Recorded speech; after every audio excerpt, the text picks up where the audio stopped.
real world. Welcome dear rockers, स्वागत है आपका ब्लाइंडनेस मूवी में। तो इस मूवी की शुरुआत में एक शहर का शांति से चलता हुआ दिन दिखाया जाता है। तभी अचानक हुए ट्रैफिक जैम की वजह से रोड पर लोगों के बीच हल्ला गुल्ला शुरू हो जाता है। एक व्यापारी ने अचानक किसी वजह से अपनी गाड़ी रोड के बीचों बीच रोक दी है। वो बेचारा अचानक ही अंधा हो गया है और कुछ देख नहीं पा रहा है। कुछ लोग उसकी मदद करने के लिए आगे बढ़ते हैं। एक आदमी बोलता है, मैं तुम्हें तुम्हारे घर तक छोड़ देता हूँ। हालांकि जैसे ही वो लोग व्यापारी के घर के पास पहुँचते हैं और व्यापारी अपनी गाड़ी से नीचे उतरता है तो मदद करने के बहाने आया हुआ आदमी उस बेचारे व्यापारी की गाड़ी चुरा लेता है। अब व्यापारी बाहर अकेला भटक रहा है, लेकिन वहाँ दोबारा वही चोर आता है। वो चोर ऐसी एक्टिंग कर रहा है जैसे कि वो कोई नया आदमी है जो व्यापारी को उसके घर तक पहुंचाने में मदद करना चाहता है। चोर बोलता है, मैं आपका ध्यान रखने के लिए रुक जाता हूं। अब की बार व्यापारी चोर के जाल में नहीं फंसता है। वो अपने घर पहुंचते ही उस चोर को बाहर निकाल देता है। कुछ घंटों बाद व्यापारी की पत्नी घर पहुंचती है और जैसे ही उसको अपने पति के अंधा हो जाने के बारे में पता चलता है, वो व्यापारी को आंखों के डॉक्टर के पास लेके जाती है। अब जैसा कि आपातकालीन केस है, इसलिए बाकी सभी से पहले व्यापारी को डॉक्टर के पास भेज दिया जाता है। फिर डॉक्टर काफी सारी मशीन्स को इस्तेमाल करके व्यापारी की आंखों की जांच करता है, लेकिन बदकिस्मती से व्यापारी की आंखों में किसी चोट या बीमारी के निशान नहीं दिखाई देते। इसलिए डॉक्टर सोचता है कि ये दिमाग में हुई किसी समस्या की वजह से हुआ होगा। डॉक्टर ने पहले कभी ऐसा कुछ भी होते हुए नहीं देखा और ना ही ऐसी किसी बीमारी को सुना है, लेकिन फिर भी वो व्यापारी को बोलता है, तुम्हें हॉस्पिटल जाना होगा और वहां से कुछ टेस्ट करवाने होंगे। अब व्यापारी और उसकी पत्नी के चले जाने के बाद डॉक्टर अपने बाकी मरीजों को देखता है, जिसमें एक बच्चा, एक चश्मे वाली औरत और आंखों पर पट्टी लगाया हुआ एक आदमी है। इस सब के दौरान व्यापारी की गाड़ी चुराने वाला चोर गाड़ी को पुलिस वालों से बचाते हुए चलता जा रहा है, लेकिन मजबूरी में उसको भी गाड़ी को रोकना पड़ जाता है क्योंकि अब वो चोर भी कुछ भी देख नहीं पा रहा है। वो मदद के लिए पुलिस के पास पहुंच जाता है। एक पुलिस वाला चोर को लेकर चोर के घर पहुंचता है, जहां चोर की पहली वाली पत्नी बोलती है, मैं इस आदमी को अपने घर में आने नहीं दूंगी। उसी शाम को चश्मे वाली औरत दिखाई जाती है जो पहले डॉक्टर के क्लिनिक में दिखाई गई थी। अभी वो एक बार में है और वहां पर कुछ काम करने वाले आदमी से शराब मांगती है और उसके बाद अपने क्लाइंट के पास चली जाती है। उसके क्लाइंट की मीटिंग अच्छी जाती है, लेकिन सुबह होते ही चश्मे वाली औरत घबरा जाती है क्योंकि अब उसको भी कुछ भी नहीं दिखाई दे रहा होता है और सब सफेद हो गया है। डॉक्टर अपने घर जाता है और अपनी सुंदर पत्नी के साथ रात का खाना खाता है। जब सब कुछ अच्छा चल रहा होता है, तभी अगली सुबह जागते ही डॉक्टर को पता लगता है कि वो भी कुछ नहीं देख पा रहा है। वो हॉस्पिटल में कॉल करके बताता है कि शायद किसी इन्फेक्शन की वजह से लोग देखने की शक्ति को खो रहे हैं। फिर उनके बात का विश्वास किया जाता है क्योंकि अब डॉक्टर के पास आया छोटा बच्चा भी कुछ भी नहीं देख पा रहा है। और इस तरह जल्द ही पूरे शहर में बहुत सारे लोग अचानक अंधे होने लगते हैं और इसलिए सरकार इसको रोकने के लिए अपना पहला कदम उठाती है। डॉक्टर के क्लिनिक को सरकार के लोगों ने बंद कर दिया है और साथ ही डॉक्टर को भी सभी लोगों से अलग करके रखा हुआ है। डॉक्टर की पत्नी अपने पति से दूर रहने के बारे में सोच भी नहीं सकती है, इसलिए वो झूठ बोलने का तय करती है। वो ऐसा दिखावा करती है जैसे उसको भी कुछ नहीं दिखाई दे रहा है, ताकि वो अपने पति के साथ रह सके। फिर दोनों को एक खाली पड़े हॉस्पिटल में ले जाया जाता है। हॉस्पिटल पूरी तरह से खाली पड़ा है। वहाँ उन लोगों के साथ डॉक्टर्स भी नहीं रुकने वाले हैं। हॉस्पिटल्स के सभी वार्ड में एक फोन रखा गया है ताकि उसको इस्तेमाल करके सिक्योरिटी गार्ड से बात की जा सके। साथ ही हर एक वार्ड की जिम्मेदारी एक इंसान को दी जाएगी और वही इंसान किसी आपातकालीन स्थिति में फोन का इस्तेमाल कर सकता है। जल्द ही उस हॉस्पिटल में और भी लोग आने लगते हैं, जैसे कि वही चोर, चश्मे वाली औरत, बच्चा और बेचारा व्यापारी। डॉक्टर और उसकी पत्नी तय करते हैं कि वो डॉक्टर की पत्नी की देखने की शक्ति का किसी को नहीं बताएंगे। डॉक्टर की पत्नी फिर सभी में ये बात फैला देती है कि जब से हम यहाँ पर आए हैं तब से मैंने इस जगह को अच्छे से समझ लिया है और सभी जगहों पर जाने के रास्ते को याद भी कर लिया है। ऐसा करने से वो सभी लोगों की मदद कर पा रही है, जैसे कि वो लोगों को बाथरूम तक पहुंचाने में मदद करती है। पहली बार कमरे से जाते हुए चोर चश्मे वाली औरत के पीछे पीछे चल रहा होता है और वो औरत को इधर उधर टच करने लगता है, जिसके जवाब में चश्मे वाली औरत चोर की टांगों पर लात मारती है और उस औरत की हिल की वजह से चोर को काफी गंभीर चोट भी आई होती है। इसलिए डॉक्टर और उसकी पत्नी मिलकर चोट को एक शर्ट से पट्टी कर देते हैं क्योंकि वहाँ इलाज करने के लिए कोई चीजें नहीं होती। अब बाद में दिखाते हैं तो डॉक्टर की पत्नी सो नहीं पा रही है। वो सोच रही है कि चोर के पैर पर लगी चोट से इन्फेक्शन मेरे तक भी पहुंच गया होगा और मैं भी सुबह तक अंधी हो जाऊंगी। फिर डॉक्टर अपनी पत्नी का मूड बनाने की कोशिश करता है, लेकिन अपनी चिंताओं को कम करने के लिए वो बाहर घूमने चली जाती है। अगली सुबह हॉस्पिटल में और भी लोग आ जाते हैं। व्यापारी की पत्नी भी वहाँ पर आ गई है और दोनों मिलते हैं, लेकिन छोटा बच्चा उदास है क्योंकि अभी तक उसकी माँ वहाँ नहीं आई है। डॉक्टर और उसकी पत्नी हॉस्पिटल के गार्ड से मदद मांगते हैं ताकि वो चोर की टांगों का इलाज कर सके, लेकिन पहरा दे रहे गार्ड उनकी मदद करने की जगह डॉक्टर और उसकी पत्नी की तरफ बंदूकें तान कर खड़े हो जाते हैं, जिसकी वजह से डॉक्टर और उसकी पत्नी को वापस जाना पड़ता है। कुछ समय बाद उनके लिए खाने का पहला डब्बा आता है। वो खाना इतना गंदा होता है जैसे कि एक जेल की कैंटीन का हो। खाना भी सभी लोगों के लिए काफी नहीं है। अब डॉक्टर की पत्नी फोन का इस्तेमाल करती है ताकि वो खाना और फर्स्ट एड को मंगवा सके, लेकिन कोई उसकी कॉल नहीं उठाता, इसीलिए वो काफी सारे वॉइस मैसेजेस को छोड़ देती है। अब हफ्ते गुजर चुके हैं, लेकिन हर एक गुजरते दिन के साथ और भी ज्यादा लोग हॉस्पिटल आ रहे हैं। डॉक्टर की पत्नी सभी वार्ड में एक रस्सी बांध देती है जिसकी मदद से लोग खुद से इधर उधर जा सकें। साथ ही डॉक्टर को वार्ड फर्स्ट का प्रतिनिधि बना दिया गया है, लेकिन जल्द ही सभी लोगों को नियमों के साथ चलना मुश्किल हो जाता है। जैसा कि वहाँ सभी लोग अंधे हैं, इसलिए लोग बिना चिंता के घूम रहे हैं। वो ना तो कपड़े पहनते हैं और हॉल के बीच में ही पेशाब कर देते हैं। व्यापारी अपना मूड अच्छा करने के लिए अपनी पत्नी के साथ पुराने दिनों की बात करने की कोशिश करता है, लेकिन उसकी पत्नी तो अच्छे दिनों के बारे में सोच भी नहीं पा रही है। अब एक दोपहर को डॉक्टर की पत्नी को पता लगता है कि आंखों पर पट्टी बांधने वाले आदमी के पास एक रेडियो है जिसको वो सभी से छुपकर सुन रहा होता है। डॉक्टर की पत्नी उस आदमी को मनाती है कि हॉस्पिटल से बाहर चल रही सभी चीजों के बारे में सभी को बताए, क्योंकि सभी ये जानने के लिए बेताब है कि वहाँ हो क्या रहा है। आंखों पर पट्टी लगाया हुआ आदमी बताता है कि बाहर ज्यादातर जगहों पर ये बीमारी फैल गई है। मुझे बाहर चल रही कुछ चीजों के बारे में पता है, जैसा कि शुरू के 24 घंटों में 100 के करीब लोग बीमार हुए थे। इस समस्या को सुलझाने के लिए सरकार ने अंधे हो चुके लोगों को हॉस्पिटल में भेज दिया है और बाकी के इंसानों को अपने घरों में रहने को बोला है। अब पूरी दुनिया के लोग देखते हैं कि बहुत सारी आंखों के डॉक्टर्स मिलकर मीटिंग करते हैं, लेकिन उस मीटिंग के दौरान सभी डॉक्टर्स का कहना था कि ये सब चल क्या रहा है हमें इसका कोई भी अंदाजा नहीं है। जल्द ही डॉक्टर्स में भी अंधे हो जाने की बीमारी फैलने लगती है और साथ ही बीमारी दूसरे देशों तक पहुंच जाती है। अब कुछ समय बाद लोग घरों में बैठे बैठे थक गए हैं, इसीलिए वो बाहर जाने की कोशिश भी करते हैं, लेकिन सभी जगह सेना को तैनात किया हुआ है और नियमों का पालन न करने वालों को जेल में डाल दिया जाता है। शहर में पूरी तरह से तबाही शुरू हो गई है, क्योंकि बार बार अंधे होने से बहुत सारी गाड़ियों के एक्सीडेंट हो जाते हैं और यहाँ तक कि हवाई जहाज भी जमीन पर गिरने लगते हैं। सभी लोग बहुत डरे हुए हैं, इसलिए सभी अपने अपने घरों में रहना सुरक्षित समझते हैं। इसीलिए अब शहर बिल्कुल सुनसान पड़े हैं और सरकार भी इस सब के बारे में ज्यादा नहीं सोच पा रही है, क्योंकि वो खुद भी अंधे हो गए हैं। कुछ दिनों बाद बहुत सारे अंधे हो चुके इंसानों को हॉस्पिटल लाया जाता है। एक सैनिक एक आदमी को लाइन से बाहर निकलने के लिए गोली मार देता है और ऐसा करके वो दिखाना चाहते हैं कि कोई गलती करेगा तो उसको खत्म किया जाएगा। गोली के चलने की आवाज से लोगों में बड़ी हफदड़ी मच जाती है। सभी लोग एक दूसरे को धक्का मुक्की करते हुए दरवाजे तोड़ते हुए अंदर जाने की कोशिश करते हैं।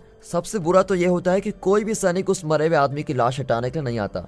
डॉक्टर की पत्नी सोचती है कि हमें उस लाश को खुद ही दफनाना होगा, इसीलिए वो सैनिकों के पास बेलचा मांगने जाती है और बिना अपनी जगहों से हिले सैनिक बेलचा को मैदान के बीच फेंक देता है। अब जैसा कि डॉक्टर की पत्नी अभी भी अंधे होने का नाटक कर रही है, इसीलिए वो सैनिकों से रास्ता पूछती है, लेकिन सैनिक उसको गलत रास्ता बताते हैं और बेलचा मिलते ही वो सैनिकों को बीच की उंगली दिखाती है।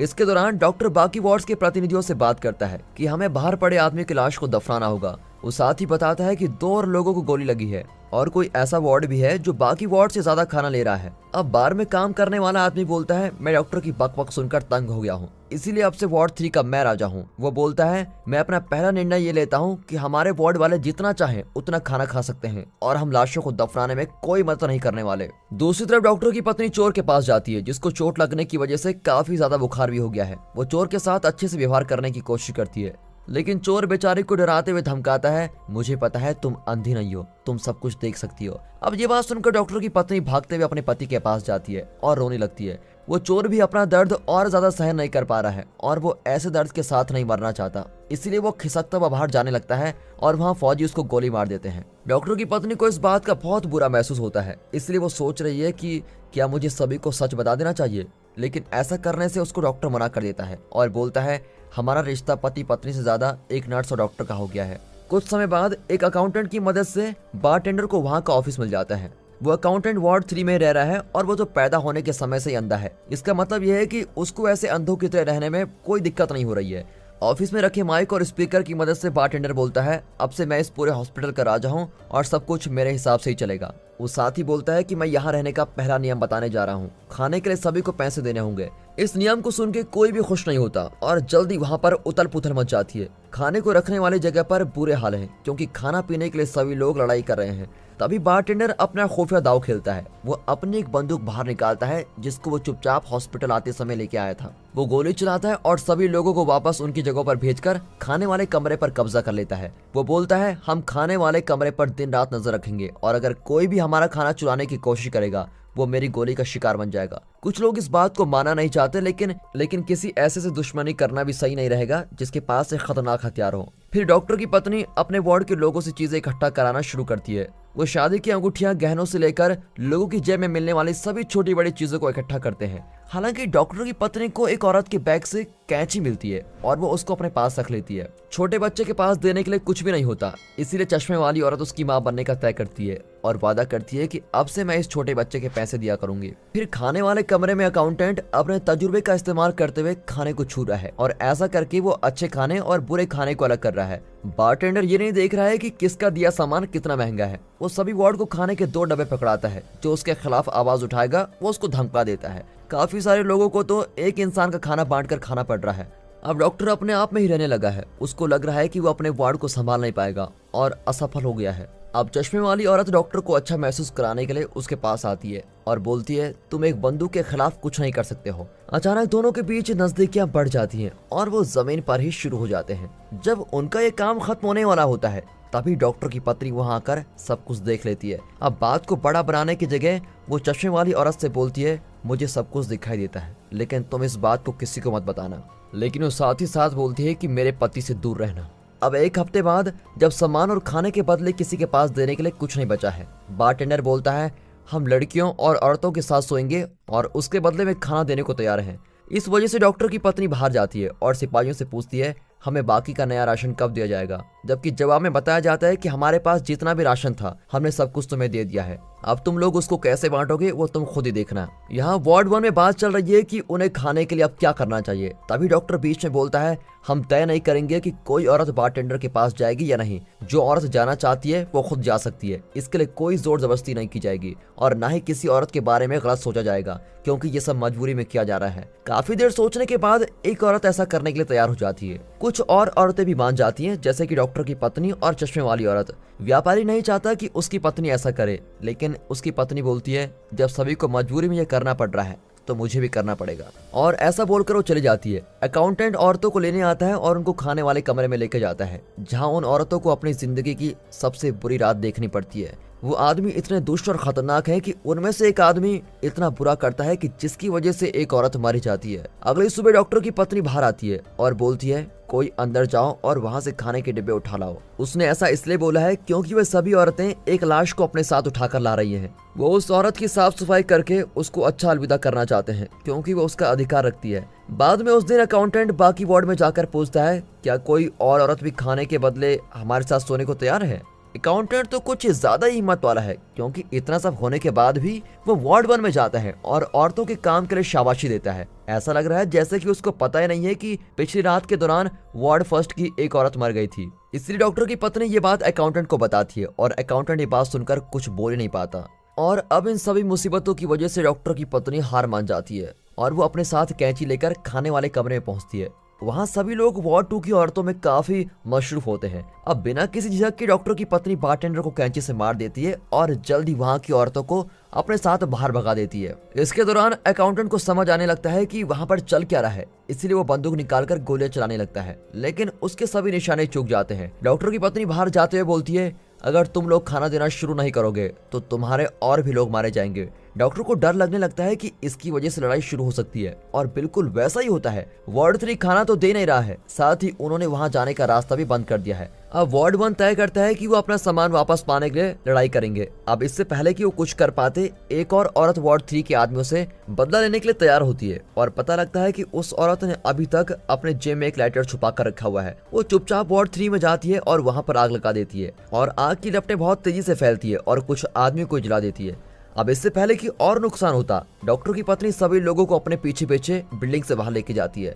हैरानी की बात तो यह होती है कि उन लोगों पर कोई भी गोली नहीं चलाता। देखने पर पता लगता है कि वहाँ कोई सिपाही नहीं है और बाहर जाने के दरवाजों पर भी ताला नहीं लगा हुआ है, जिसका मतलब साफ है कि वो अब अपनी मर्जी से कहीं भी जा सकते हैं और पूरी तरह से आजाद है। डॉक्टर, उसकी पत्नी, छोटा बच्चा, चश्मे वाली औरत, आंखों पर पट्टी लगाया आदमी, व्यापारी और व्यापारी की पत्नी, ये सभी एक साथ रहने का तय करते हैं और शहर की तरफ जा रहे होते हैं। वहां पहुंचकर उनको पता लगता है कि सारा समाज तबाह हो गया है। पूरे शहर की हालत ऐसी लग रही है जैसे कि किसी बड़ी आपदा के बाद तबाह हो चुकी जमीन लगती है। कुछ लोग बचे हैं जो कि जिंदा रहने के लिए पूरी कोशिश कर रहे हैं। सिचुएशन तो ऐसी है कि अगर किसी को पता लग रहा है कि उस दूसरे बंदे के पास खाना है तो वो लड़ने को तैयार है। यहाँ तक कि कुछ लाशों को तो जानवर भी खा रहे हैं। अब डॉक्टर और उसकी पत्नी अपने साथियों को एक शराब के बार में छुपाकर चले जाते हैं और खुद दोनों पास वाली मार्केट में खाना ढूंढने जाते हैं। वहाँ पर बची कुछ चीजों पर लोग पागलों की तरह झपट्टा मारते हैं, लेकिन जैसा कि हमारे डॉक्टर साहब की पत्नी देख सकती है, उसको नीचे जाने का रास्ता मिलता है जहां कमरों में खाना संभाल कर रखा जाता है। अब दूसरी तरफ डॉक्टर कुछ कपड़ों को इकट्ठा करता है। कुछ बैग्स को खाने से भरने के बाद डॉक्टर की पत्नी बाहर जाने लगती है, लेकिन लोगों को बैग्स के रखे सामान की आवाज आ जाती है और इसीलिए उसका सामान चुराने के लिए लोग उस पर हमला कर देते हैं। लेकिन किस्मती से डॉक्टर ये सुन लेता है और अपनी पत्नी की मदद करने के लिए पहुंच जाता है। वो सभी लोगों को धकेलता है और खुद अपनी पत्नी और लोगों के बीच दीवार की तरह खड़ा हो जाता है। वो दोनों जल्दी बिल्डिंग से बाहर पहुंचते हैं। जैसे ही वो कुछ दूर पर पहुंचते हैं तो डॉक्टर की पत्नी अपने आप को संभालने के लिए थोड़ा समय लेती है और इसके दौरान ही डॉक्टर अपने इकट्ठा किए हुए कपड़े उठा लेता है। तभी एक प्यारा सा कुत्ता डॉक्टर की पत्नी के पास आता है और उसके साथ दोस्ती करने लगता है। अचानक वहाँ पर बारिश भी होने लगती है और इसको देखकर सभी बिल्कुल हैरान हो जाते हैं। डॉक्टर की पत्नी कुत्ते को अपने साथ एक चर्च में लेके जाती है और अपने पति का इंतजार करती है। चर्च में काफी भीड़ भाड़ है और वहाँ के सभी पुतलों की आंखों पर पट्टी बंधी हुई है, लेकिन फिर भी एक पुजारी भगवान के लिए प्रार्थना करता रहता है। बाहर लोग बारिश के पानी को इकट्ठा कर रहे होते हैं और साथ ही अपने शरीर पर भी पानी से साफ कर रहे होते हैं। यहाँ डॉक्टर कपड़े लेकर अपनी पत्नी के पास पहुँचता है और शराब के बार में रखे हुए अपने साथियों के पास पहुँच जाते हैं। उनके पीछे पीछे उनका प्यारा साथी कुत्ता भी घूम रहा है। सभी लोग खाना पीना खाते हैं और तय करते हैं कि वे वहीं रुककर अच्छे से आराम करेंगे। अगली सुबह वो सभी बाहर जाते हैं और डॉक्टर के घर में ध्यान से चलते हुए पहुंच जाते हैं। डॉक्टर बोलता है कि मैं सभी को अपने घर में रहने दूंगा। तभी से सभी लोग सभी इंसानों की तरह रहने लगते हैं और अब डॉक्टर की पत्नी की मदद से सभी मिलकर घर की सफाई करते हैं और डॉक्टर अपने कपड़े सभी के साथ बांट देता है। अब वो सभी तभी बाहर जाते हैं जब उनको खाना इकट्ठा करने की जरूरत होगी और बारिश होने पर वो पीने का पानी इकट्ठा करते हैं और तभी नहाते भी हैं। आंखों पर पट्टी लगाने वाला आदमी बोलता है, मैं अब से आप लोगों के साथ ही रहना चाहता हूँ क्योंकि अब आप लोग मेरा परिवार बन चुके हैं। अब व्यापारी की पत्नी भी अपने पति के साथ वापस घुलने मिलने लग जाती है। वो अपने पति के साथ पुरानी और अच्छी यादों के बारे में बात करती है। दूसरी तरफ हमारे डॉक्टर साहब और उनकी पत्नी के बीच भी चीजें ठीक होने लगती है। जैसा कि अब उसकी पत्नी को कोई तनाव नहीं है, इसीलिए अब डॉक्टर के साथ मूड बनाने के लिए बिल्कुल तैयार हो गई है। कुछ हफ्तों बाद सभी नाश्ते के लिए तैयार बैठे हैं। तभी व्यापारी वैसे ही चिल्लाने लगता है जैसे वो अंधे होने पर चिल्लाया था।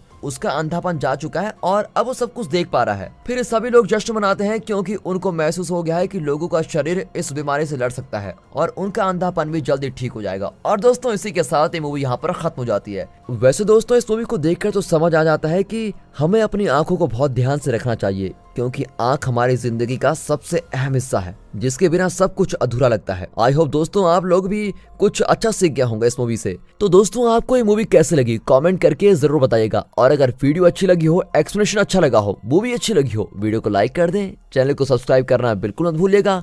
बाकी मिलते हैं अगली वीडियो में, तब तक के लिए गुड बाय, अपना ख्याल रखिए एंड फाइनली